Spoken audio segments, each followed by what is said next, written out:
Hello, my name is Katherine Goggins, and this is a PowerPoint for my human sexuality class called Gender Differences in Cheating. The photo to the side is just a meme of someone talking about cheating on a test and someone thinking that they're talking about cheating on people, so it is a funny misinterpretation. So this is a study based off of sex differences in self-reported infidelity and its correlates. This is done by Rebecca Brandt and a few of her other associates. Before I start playing the video, I want to give you an idea of what it's about. It is a public's point of view, so the woman is going to answer his question about do all men cheat, and she gives some different points of views of what she thinks about the stereotypes of cheating with gender, and why she thinks why different genders cheat, and just some different points of views. So we'll get into that. Do you think all men cheat? No, I don't get cheated on. But how would you know? So why would they? Come on. Oh, hey! Okay, why do you think men do cheat? I think people cheat. I do think it's unrealistic to be monogamous forever. If you want to marry somebody and be with them 50 years, great, but it's going to be difficult. I think men think way too much of themselves, which is a problem, but that's never going to change, clearly. I haven't cheated on anyone, but I think women, they're lacking, so they go for, emotions. Nobody happy goes looking elsewhere, I don't think. Whereas men just think, how many vaginas can I put it in? I'm not saying I'm right, obviously. You think men do it more than women? That's the perception, anyway. Yeah. I think men could be, easily led in situations, Yeah. because I think they're not as deep as women go. We do think with our penises a lot. Yeah, but that's just the way you were built, bless you. It's not your fault. I'm out here trying to fight thousands of years of evolution. You were made a different way. Not Okay. as good, but it's fine. So, after seeing that video, you can hear that she gave a few different points of views, one of them being her point of view on the stereotype of who cheats more. She said that she believed that men do cheat more, and with that, most people do have this stereotype. It is a general one that men are more perceived to cheat more than women do in relationships. So, with that, she said something along the lines of why men and women might cheat, saying that men might cheat more for physical reasons than women cheating for more emotional reasons.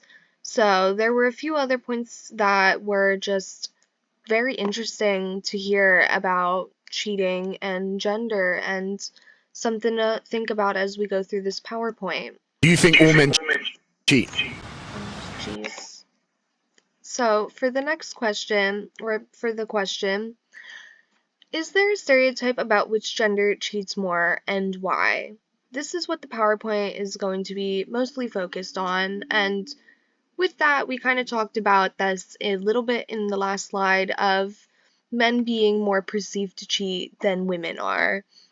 So this is a pretty general stereotype, a big one that a lot of people resonate with, but men are also more looked at to be praised or looked at as an accomplishment when they do cheat on somebody. Say when they're with their friends and they're talking about it, it can be seen more as a positive thing than for women when they cheat. It's seen more as something to be ashamed of. They are slut shamed or looked down on when they do cheat. Now, also said in the video, this could be something due to some historical, evolutional things that have gone on where men are just more evolutionary to want and look for sex, and that's nothing that they can control, but this could also be due to historical gender roles and inequalities that we've had in gender where, for example, the men are to be going out to work and out of the home, but the women are to stay home, clean, and take care of the kids. This left the men able to go out and cheat, leaving women unable to cheat. So this is possibly where some of this stereotype could come from, with some other examples too. The next discussion question is, What do most people think of when they hear the word cheating? I.e., what counts as cheating? There can be plenty of different interpretations of cheating. Everybody has a different view of it than somebody else. So the list that I have, some people may resonate with and others may not, because everybody just has their own view of cheating for themselves and in their relationships. The list that I have says sexual intercourse with another individual, sexual or non-sexual touching, flirting, talking to other genders, spending one-on-one time with somebody, kissing, hand-holding, hugging, cuddling, etc. On top of this, why I put the first one as sexual intercourse with another individual is because that is typically what comes to mind when most people think of cheating, is they immediately think of sexual intercourse. The things under it are things that, again, some people may or may not necessarily agree with, but generally people do associate cheating with intercourse. For the third discussion question, if we broaden our definition of cheating, could that change how we think about gender differences in cheating?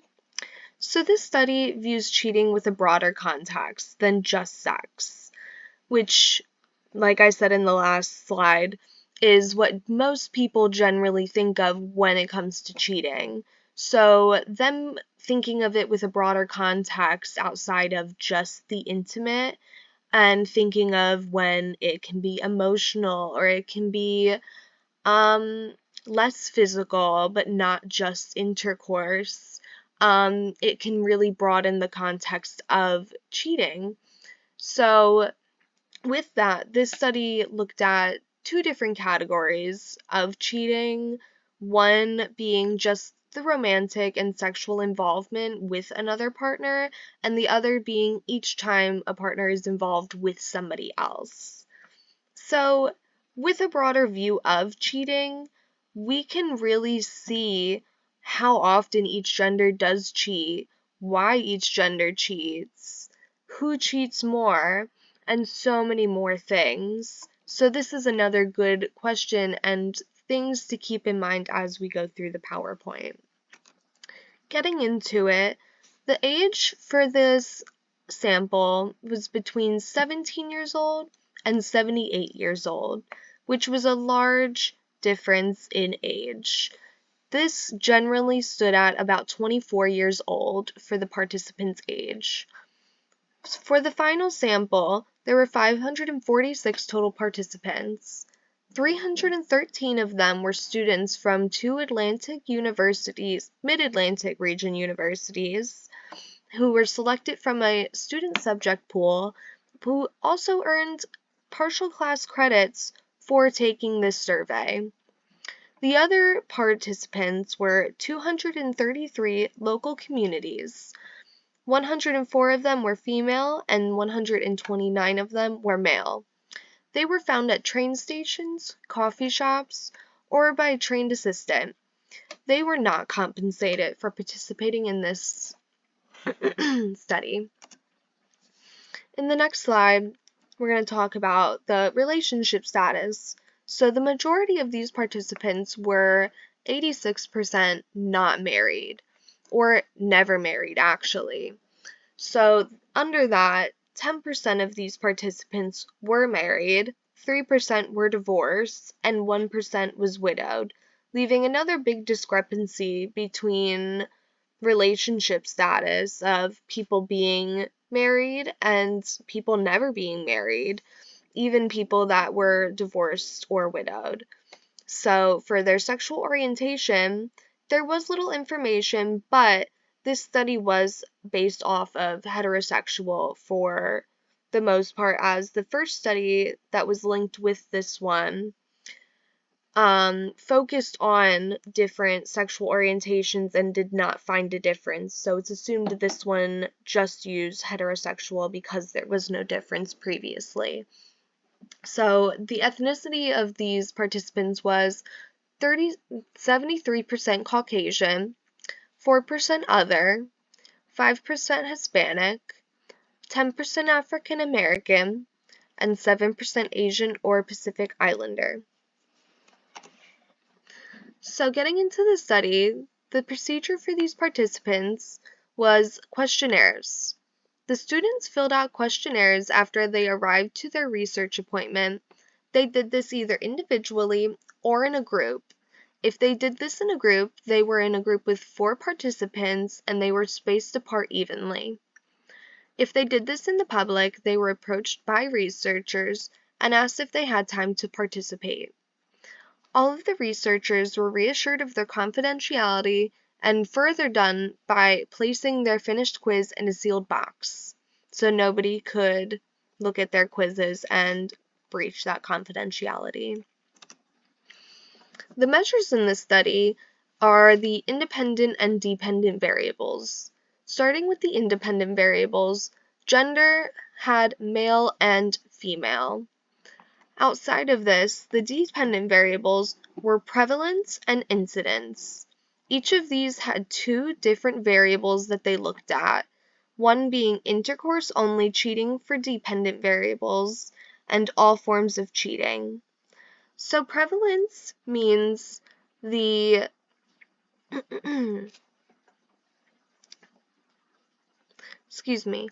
Prevalence stands for the participants saying yes or no to the question of if they cheat. Incidence stands for whether the amount of times that a partner has cheated with a new person. So, like I said, under these, they both have intercourse only or all forms of cheating, depending on if it is the episodes or if it is just the cheating. Underneath of that, I do have pictures to help depict what it looks like for all forms of cheating, which could be anything in relation to kissing, holding hands, just even emotional cheating, compared to intercourse-only cheating, which is only having sex. So the measures in this study, for the second part, there was also a questionnaire with the last question on it being to select all of the options that apply for why the person cheated. Now, to the side, I have half of table 1 that shows all of the options for why the individuals cheated on the person that they were with. So these are options like unhappy or bored in their current relationship, opportunity presented itself, partner cheated first, going to end anyway, and these were all from 11 options they could pick from. Getting into the results of this study, the first results are cheating percents of men and women, and this is the prevalence, all forms, and intercourse only. So to start, there's a key off to the side that shows you the significant difference, and that will be at 3 asterisks. Looking at our graph, we see that for intercourse only, there is no significant difference as they are both 19 and 21, leaving only 2% between them, which is not a large enough difference for it to be significant. When it comes to looking at all forms of cheating, though, we see that men only have 39.3% and women have a 50.60%, which is a big difference, making it a significant one between men and women cheating with all forms. And this is only for prevalence. For the next slide, we'll get into the incidence, which again, prevalence is whether they agreed yes or no to cheating, and incidence is whether frequency. Incidence is the frequency, essentially, of how many times they cheated with a new person. So for this second results slide, we are talking about the median incidence between genders. So with that, we're looking again at all forms of intercourse and just intercourse only. All forms of cheating and intercourse only cheating. So with that, we can see again that at the key there is a 3 asterisks that will mark if it is a significant difference. Looking at our results, we can see the 3 asterisks marking that when we look at intercourse only cheating, there is a significant difference between men and women when men have a median of 2 and women have a median of 1. Now, this is easier seen as a median compared to a mean, which is why the researchers put it in like this and gave us the option to look at it as a mean. When we look at all forms, again, you can see that there is no significant difference between men and women for all forms of cheating when it comes to incidents. Again, that is just how many times they cheat with a new partner. So from these results, we can see that men do actually cheat a little bit more than women when it comes to incidents. Now, previously, we could see that women actually cheated more than men did when it came to prevalence, which was also all forms of cheating, not intercourse. So we're seeing that women cheat more in all forms for prevalence, and that men cheat more in incidents for intercourse only. Going to our third results, we're looking at the mean incidence for intercourse in cheating only. So this is similar to what we were looking at in this previous slide, but we are only going to be focusing on the intercourse only portion, looking at it on a deeper level for the mean. Now, like I said, it is easier to see the difference when we were looking at it as a median, because when looking at it as a mean,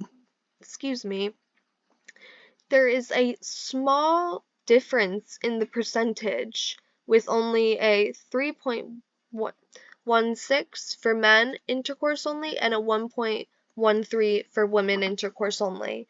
Now, this is only about a 2% difference in the mean, but as we saw previously in the other slide, this is a significant difference when looking at the median. So this just shows us that men do have a higher mean for cheating with intercourse only compared to women, showing that men do have a possible want to look for higher quantities of partners over women who are looking for possible quality over their partners, which is something that was said in the discussion portion of this study. Getting into the final results, this is the table that was earlier in the PowerPoint. Now you can see the full size of the table with female and male percents of cheating. Now, with this, there are a lot of different options. Like I said, out of 11 options, they were able to pick from why they cheated. They could pick more than one if they wanted to, but out of these 11, only 2 of them were significant. So we can cover up the rest of them that were not significant to reveal just the 2 that are. These 2 are unhappy in relationship and EPP made me feel attractive. Now that is the person that the partner cheated on made them feel attractive, is what the EPP means. So we can see that these are the significant values as they have a small a at the very end, showing us that they are significant, but that was also very clear when you look at the difference between male and female percents. When looking at it, you can see that for women, both options show higher percents than women, or than men, meaning that women in both cases of the significant difference cheated more for being unhappy in their relationship and feeling more attractive by somebody else that was not their partner.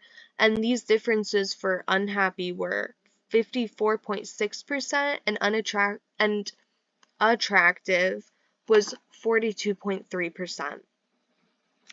Outside of these two, there were no other significant differences in why each gender cheats. These were the only two. Getting into discussion question, we're going to answer the first one, which is there a stereotype about which gender cheats more and why?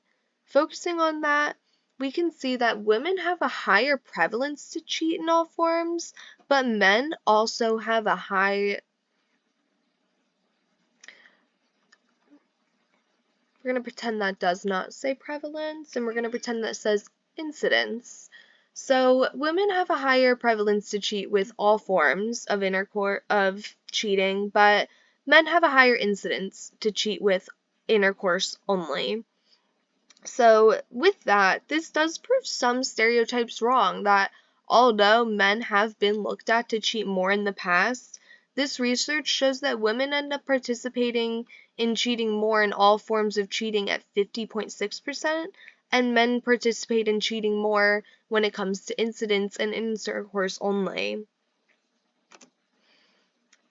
Getting into the key limitations, the first key limitation is the lack of married, widowed, or divorced individuals in this study.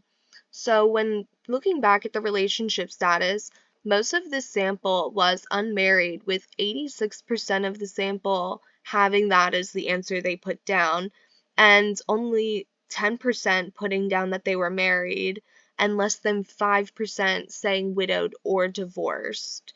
Now, that less than 15% saying married, widowed, or divorced is a very small demographic to be looking at, as we're talking about cheating with mostly unmarried people, which when we think about it, if we looked at more married couples, we might find less cheating when it comes to committed relationships.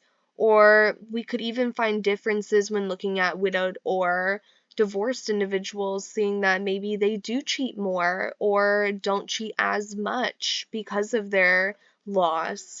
There are plenty of things that could have been looked at, and the results could have been different if we did have more married couples or widowed individuals. Getting into the second key limitation, this is the lack of diverse gender identity. So as I mentioned, this study focused on cisgender heterosexual participants, and it didn't seem to focus on any other genders outside of female and male.